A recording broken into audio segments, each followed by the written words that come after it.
this episode of the Psyched podcast. I'm your host, Kaia Roman, and today I am so psyched to have this incredible woman with me, Lauren Taus. Let me tell you guys a little bit about Lauren, and I am literally so excited for this conversation, so we'll dive in. Lauren Taus is a psychedelic-assisted therapist trained to work with both psychoactive compounds and plant medicines. We're going to get into what's the difference? Lauren leads Embodied Life, a group therapy practice that also offers immersive educational programs for clinicians to learn psychedelic-assisted therapy and integration. We're going to learn more about that too. Lauren is a lifelong student educator and activist. She is a regular speaker and contributor in the larger space of psychedelic medicine. Her work has been featured in Double Blind, Chacruna, The Guardian, New York Magazine, and more. And I can attest, I have seen her on stage and she delivers this message and this mission so beautifully. So please welcome Lauren, and thank you so much for being here. Thank you so much for having me, Kaia. It's a real honor and treat to share the space. Yay! Okay, so my first question for you, I'm super curious, is were you a therapist before psychedelics came into your life? Yes, I was. My journey in many ways has always been psychedelic. I like to define psychedelic as just mind expansion, and this whole trip of being a human on planet Earth is psychedelic by nature. And hallelujah to that. We forget that we don't need to invest any like exogenous anything to be having a big journey. Yeah. And to answer your question, I was absolutely a licensed clinician. Okay. Or I jumped on board the psychoactive train. So I'd like to know, like, how did that happen then? How did the psychoactive compounds, and I'm guessing when you say psychoactive compounds, you mean something like ketamine, and plant medicines become part of your therapy practice? You know, I was having a chat with someone recently, a PhD, PsyD, I don't even remember. It's in my for my training programs, I interview all the applicants, and just to make sure that the frequency is aligned and that the cohort that comes together is totally accurate. And I'm just aware that there's so little that's actually taught in graduate school. And that so often what is compelling a person to get involved in the space of the healing arts is their own journey of transmutation of their own pain and suffering, right? Yeah. We talk so much about the wounded healer, and like you kind of need to know wound to be a healer. Yeah. And I'm simultaneously much more interested in a healed healer than I am a wounded healer. And you know, it's a practice that I'm deeply committed to. And what got me onto this track is my own pain and my own challenges and suffering, really. Yeah. You know, that started with yoga. I was 18 when I first trained to become a yoga teacher, and yoga is still very much the foundation of everything that I do, because it's a body-based practice. You don't think feelings. You don't think feelings. So I love that. Right. You don't go to think feelings. You feel like I need that on a Post-it. Right. Like, and we get to befriend the mind, but if we don't actively befriend the mind, it can often hijack the system. And I'm certainly someone that knows about that from experience and have, you know, co-opted and created more partnership internally. So it was yoga, and then therapy, and then psychedelics. And now you're combining all of them to help people heal. All of them. Yeah. Wow. It is a wow. And if you'd have told my like college age self that this is where I'd be now, I would have looked at you like you were totally nuts. I was a good kid and drugs were nowhere on the good girl list. Right. A girl from the, you know, the just say no era, from the drugs are bad era, from Me the, too. You know, drugs were derelicts era. Yeah. And, you know, had to kind of clear. This is your brain on drugs. Exactly. Yeah. Well, now we know what they were trying to keep us from waking up. But you know, I just want to say thank you so much to you and to everyone out there for, you know, taking their pain and their own healing journey and turning it into something to help others. Like, I just feel like there's no higher expression of the human experience than to do that. And I really love, I'm going to sit with and keep that insight about how this human experience is a psychedelic journey. I feel like every time I have a journey, I'm shown that and I'm given that and then I forget, it's like whatever you get in the plant medicine journey then is supposed to be how you live your life, right? Surrender and Even I was talking allow and to all my those dad this things. morning, like, the mantra, trust, let go, be open. And Yeah. can you walk with that? Yeah. Walk with that and like really abandon this idea of control, right? Like, because we don't have any. We don't have any. Oh my goodness. And Yes. miracles will be around the corner. Yeah. Yeah. So I can already get a sense of, what working with you would be like to have a beautiful, wise woman like you reminding your clients of these gifts and insights that maybe they know, but they forget, or maybe they haven't tapped into yet. And I just am curious, though, you work it with individuals and then you also work with groups. So how does that work? What I'm guessing there's sort of benefits to both. Um, can you tell me some of the differences and some of the benefits of both? Sure. My practice is always breathing and shifting and changing. And as I focus more and more on education, which in my educational, the creations are groups. Okay.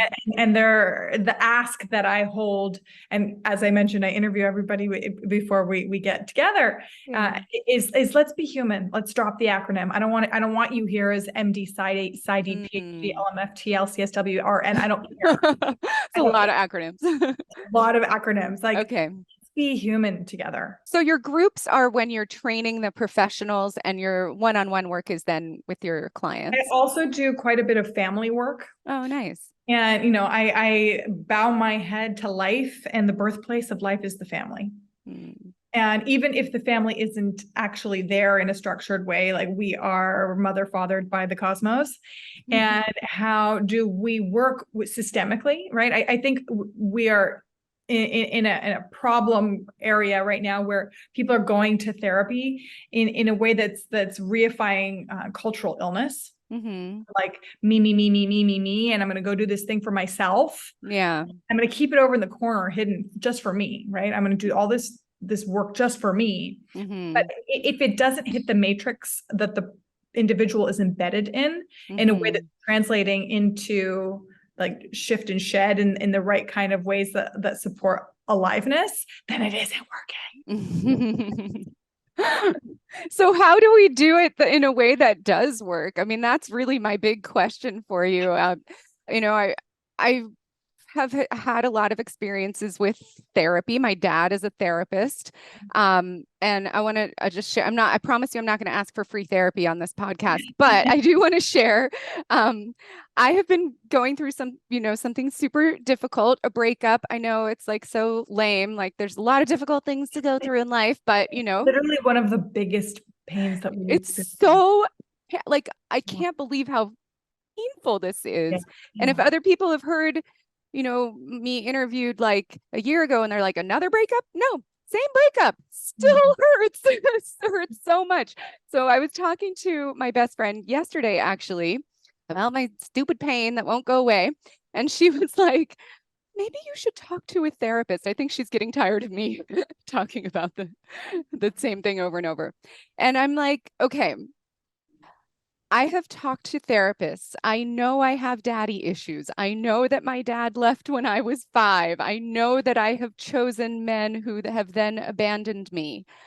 What do I do about it? Like, therapy to uncover why I make these choices or why I have this pain still doesn't help me heal. And so I'm guessing that you have found in your practice there's some combination of the psychedelics that create the insights, but also the neuroplasticity combined with therapy, that helps people get through things like this. And I'm just using my story as an example. There's so many issues, of course, that people have, but yeah, I would love to hear your insights on how those combine together, because how do we get to real healing? Just feeling you, Kaia, and the gravity of it, and the kind of pull to undermine it, and maybe they're tired of listening to me, and it's been so long, and shouldn't it be over already? And these tides run their course, and time doesn't actually heal them. They get healed or they don't get healed by what we kind of do around the core wound. And you said the daddy issues, the abandonment, there are primary wounds that sometimes live with us for a lifetime, but get softer and can be worked with better, and don't have to dictate the course of engagement.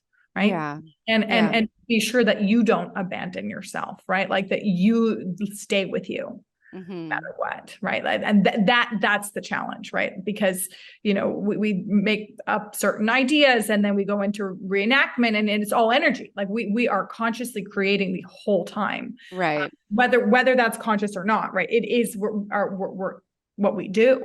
We get stuck in these energetic loops, and then we'll recreate that same energy over and over again, right? Until we can shift it.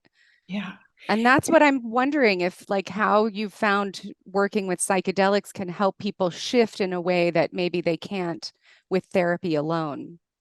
Well, again, therapy, it tends to be overly cognitive and hypercerebral, and we don't right.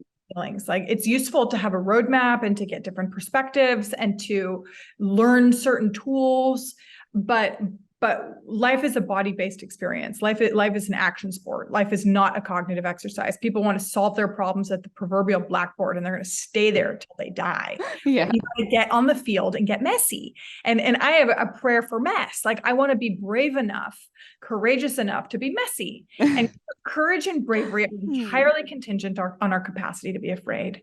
And we are not programmed and educated to welcome fear as a good thing. That's true.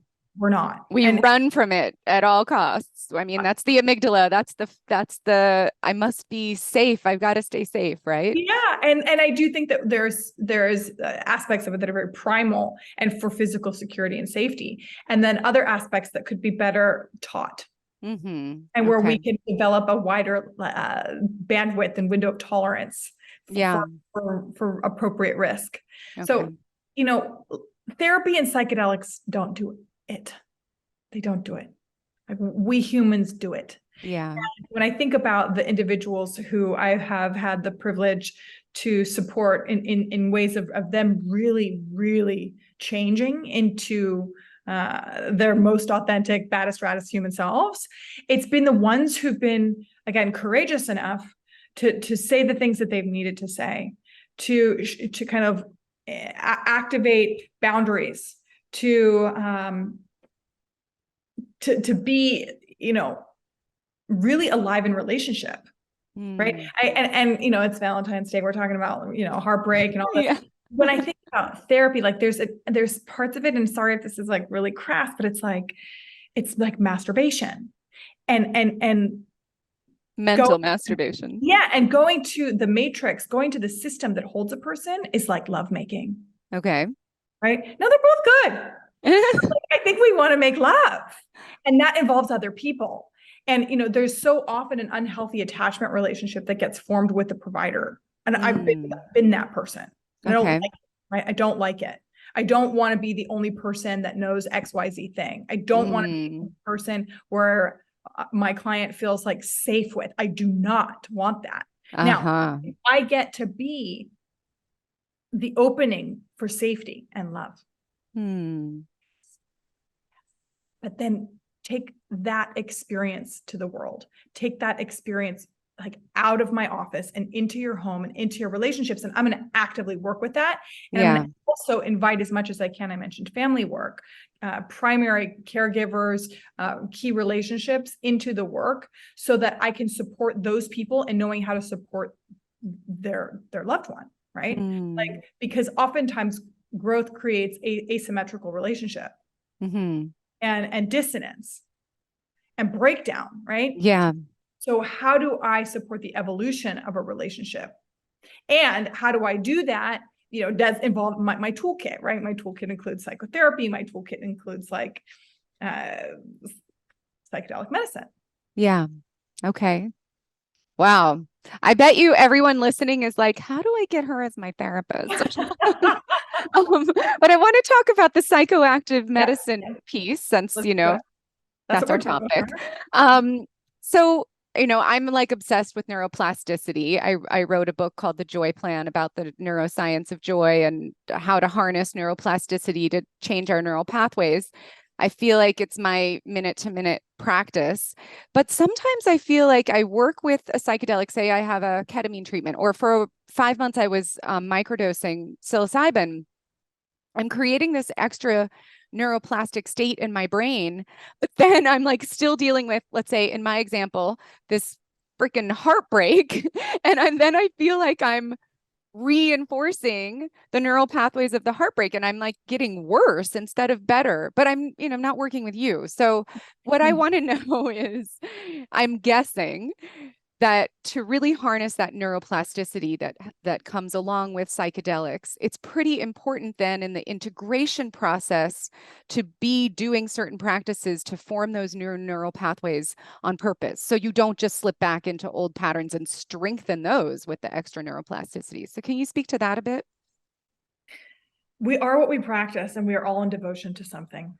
Mm-hmm. Psychedelics are, oh God, I love them so much. So deeply, profoundly grateful for psychedelics, and for all that they have shown me, and how that's grown me, and for how I've then been able to sit, right? Like I had a meditation practice that was like hit or miss, a little frustrating, couldn't be still, couldn't feel, like couldn't get there. My experience with psychedelics have anchored me on my cushion in such a way that like it's favorite part of my day. I can't imagine not sitting. And so I like to think of, and again, we're tracking heartbreak a little bit. And so with that is grief. One day I'll write a book called Good Grief. Grief is, if somebody hasn't written that book yet, you need to do that. and my experience through psychedelics is that the fullness of grief is almost orgasmic. Wow. Like birthing, Kaia. Think about that. Yeah. It's birthing. Okay? Yes. You go through this dark canal Ah, and something awesome is on the other side. But in the midst of the darkness of grief, you have to sit with the pain and the squeezing. yeah. I get it, like conceptually, Yeah. I do get it conceptually. And in partnership with ayahuasca, I've experienced it multiple times. Yeah, and this like deep weep, right? Like this like guttural, I'm quivering, like I'm naked before this thing that Yes. is wrecked. Mm-hmm. And it's, you got to burn down the barn to see the moon. It's ecstatic. I mean, Joseph Campbell says ecstasy is any feeling fully felt. So I, as a therapist and as a human, have become aware that we often attach to the story, right? The Whatever meaning. whatever meaning we make, and the undercurrent is the emotional energy. Right. And emotion, again, it's not a thought, so it's not the story. Yeah. Is energy in motion. So it's just energy that's moving through the body. It sounds like some really powerful reframing then is an important part of the process, because you're like feeling what you're feeling, but then you're also attaching the meaning to the feeling. And it's more the meaning that you attach to it that can end up feeling really bad than the feeling itself. Or the feeling can be transformed to ecstasy. Totally. Well, and the stories, I believe, are often what create depression, which is an entirely different universe from grief. Yeah. Depression's sort of dead. Yeah. Very alive, right? Right. Yeah. Very alive. So, allowing for the completion of the energy separate from the story. And then, yes, like it's a practice. Like, how are we practicing the uploads and the downloads that are delivered from our own psyche in the space of psychoactive medicine experiences, and allowing them to fertilize our lived lives. We're not going to make a practice, I don't think, most of us, of psychedelic experience, right? But we can make a practice of meditation, of prayer, of gratitude, of eye contact, of generosity, of care, of yoga or some kind of bodily practice to anchor it in your body. Yes. And that is, that's the integration work. Yeah. Yeah. And it's just so key. And I'm sure that's what you work with quite a lot with your clients and with the training that you're doing with these other clinicians, because, a lot of people now are psychedelic curious and asking me, I mean, the messages I get like from my cousins, like some distant cousin of mine in Nebraska, like messaging me, "Hey, do you know how I could like have a psychedelic experience?" So, like, it's cool. I'm glad that the stigma is breaking and that, farmers in Nebraska are into this, but it's so important to combine it with the proper integration work. Well, and the reality with that is, we are not living in shamanic cultures that are designed for this kind of work. Right. We are living in a deeply, deeply disintegrated system. So disintegration is actually supported collectively and culturally. Yeah. It's renegade to be in the practice of wholeness. And so the work is about, and the more I do this work, the more I realize that it's advocacy and activism fundamentally. Right. Yeah. And that, because we're so disintegrated, we need integration. Yeah. Because Yeah. our systems are supporting, as all systems do, homeostasis, and ours isn't really operating on a healthy frequency, right? So when you have an experience that is by design disruptive, it really needs care. Yeah. And when someone doesn't have care on the back end, like I would never recommend an experience. Yeah. Okay. That's great. That's great advice. I mean, as part of ushering in then this new like integrated instead of disintegrated system, I guess that's why you're so dedicated to training clinicians. So I'd love to know more about that. Who do you train? How how do you train them to work with like psychedelic medicines? How much training is needed? What do they need to know and be prepared for to be able to support people in that way? It's, and in the same way that I can't really speak about a client in like a one size fits all Yeah. protocol treatment plan kind of way. I can't, there's certainly no like prescriptive time that I would say, once you've done X hours, you're ready to go, right? Some Okay. people are just so adept. And some people I don't think should ever do this work ever. But you have like a training program through Yeah, so Embodied I'll tell you Life, about my right? program. Okay. Okay. And I'll just start by saying that there is no comprehensive training when we're working with consciousness. Yeah. Yeah. And, It's very individualized for sure. yes, and unique every time.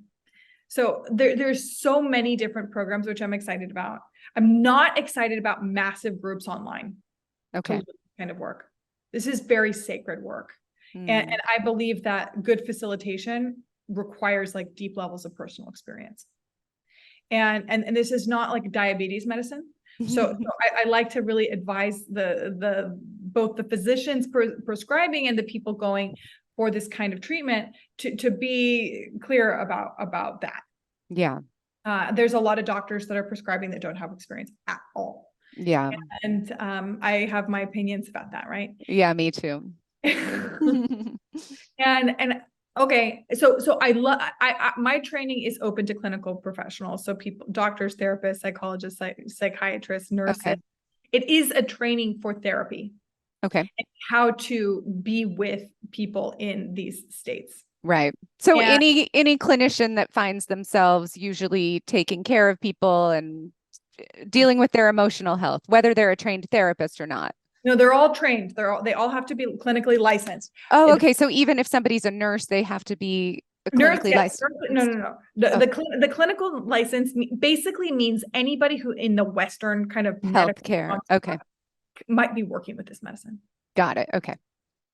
And because I'm working within that model in the prayer to create a lot of change in an entirely new model. But Yes. I want to support good guardrails and good care for those who are going to be doing this work. Okay. And I believe that the work should be intimate.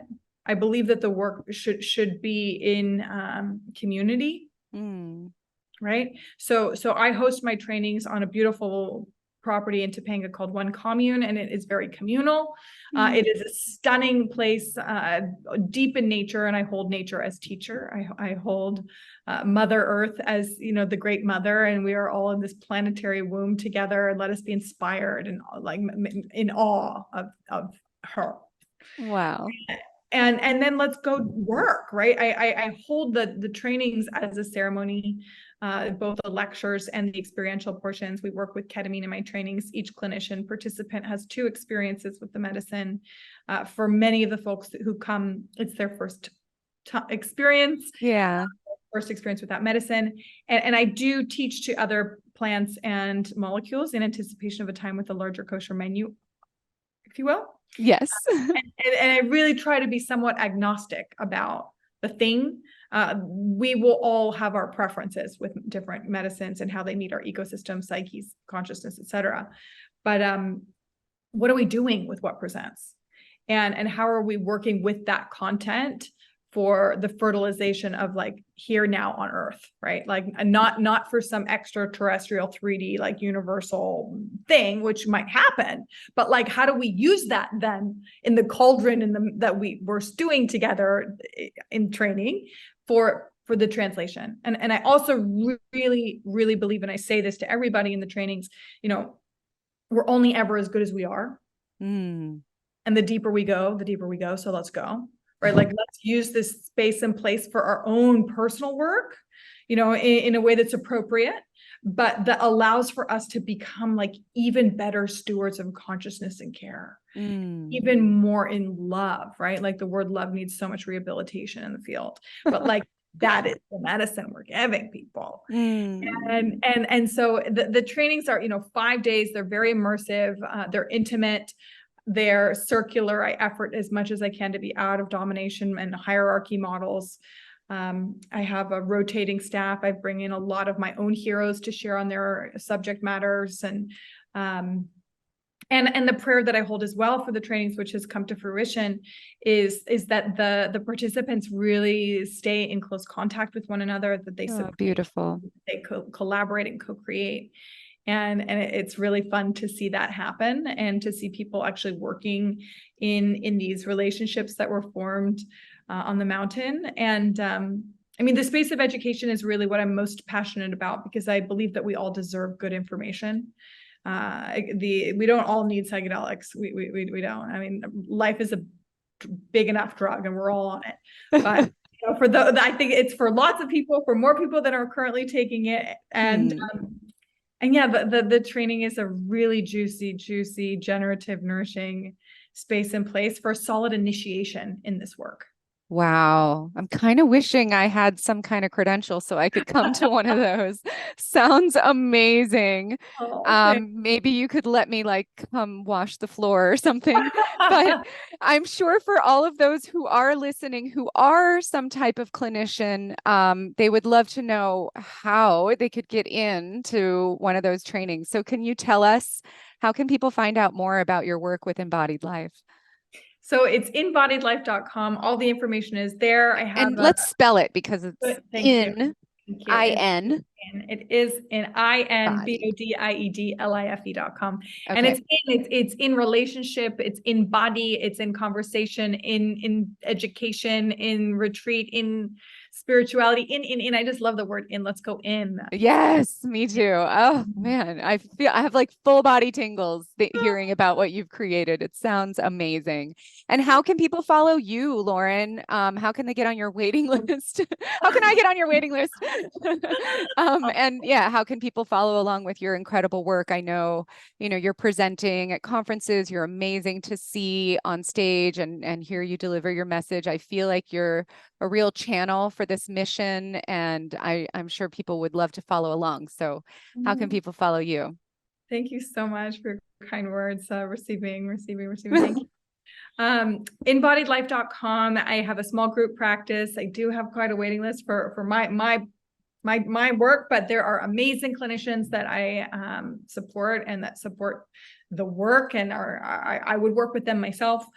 All the training information is there. I also have retreats. So my next retreat is in Costa Rica, May 28th to June 2nd. Yay. And you can also follow me on Instagram at lauren.taus. I like to provide little 1-minute snack bite information for people and have a lot of fun doing that. I have a lot of fun doing this work. I do speak from my heart. I think that's the only thing that makes sense to do. And I'm really grateful to share my heart and my love with you, Kaia, and with your community. Thank you so much. Oh, thank you so much. And your heart is so beautiful. I'm sure that everyone who's listening and watching can really feel it. I find myself, just like my heart opening. If anyone's listened to these episodes before, I don't think I ever really shared anything personal, but it's just something about you, your heart is so open, so it inspires other people to open. So thank you for your work. Thank you for your heart.